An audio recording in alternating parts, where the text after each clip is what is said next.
ব্যঙ্গ কবিতাৰ হাস্য ব্যঙ্গ কবিতাৰ এখন পুথি প্ৰকাশ হৈছিল। তাৰে এটি কবিতা আপোনালোকৰ মাজত পাঠ কৰিবলৈ ওলাইছো। মোৰ উপাধিটো মাতিবলৈ সঞ্চালক পাঠক ডাঙৰে অসুবিধা পাইছে। মোৰ উপাধিটো মান্তা। সন্দিকৈ ছোৱালী কলেজৰ মই এগৰাকী প্ৰবক্তা আৰু এই মান্তা উপাধিটো এই চেগতে কৈ লোৱা ভাল। অসমৰ এক অন্যতম জনগোষ্ঠী তিৱা জনগোষ্ঠীৰ মই সন্তান আৰু এই মান্তা উপাধিটো মৰিগাঁও নগাঁও আদি জিলাতে কেৱল পোৱা যায়। এই উপাধিটো লৈ অকণমান এনেকুৱা ধৰণৰ উপাধিটো লৈ আমাৰ সমাজত অনেক ধৰণৰ উপাধি আছে, আপোনালোকে জানে।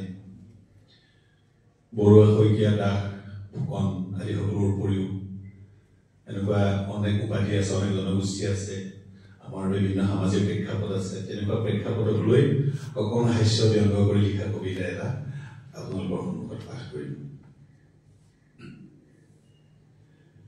কেনেনো আখজা উপাধি মান্তা, কেনেনো আখজা উপাধি মান্তা, হয়নে? নহল যে বৰুৱা ফুকন অন্তত দাস বা ডেকা। গোস্বামী বহুদূৰ, কেনেনো আখজা থংচি পাদুন গালোচা চিংনাৰ।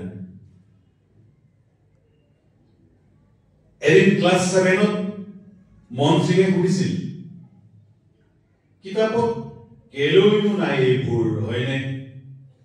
পঢ়িলে নেলাগে ভাল, লোকৰ যেন লাগে। কলেজৰ সৰস্বতী পূজাত নিৰ্মালী দিওঁতে মহাদেৱে সুধিলে, আপোনাৰ গোত্ৰ কি ছাৰ?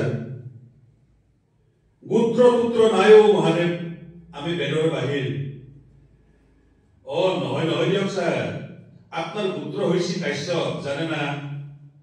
আপনার মাথাত ফুলটো দিবা লাগব, তার পাছত গোত্রর নাম লবা লাগব। নির্মাল্যং শিরশ্রী গৃহিণীয়াত ওম নির্মাল্যং শিরশ্রী ধার্যম। কিমা সত্যম। মহামুনি কাশ্যপর তেজ মূর্ষিদা। কাশ্যপেয়ম মহাদ্যুতি, তার মানে থংচি পাদুন গালোচা চিংনাৰৰ তেজতো সেই তাহানিৰে পৰা। আগে নজানিলো এবেশে জানিলো ভয়াই, কি ক আছিলুম কি ক হলুম। তত্ৰাস তোমাৰে আমাৰে বিহু সন্মিলন হবলৈ ইমান বেলি।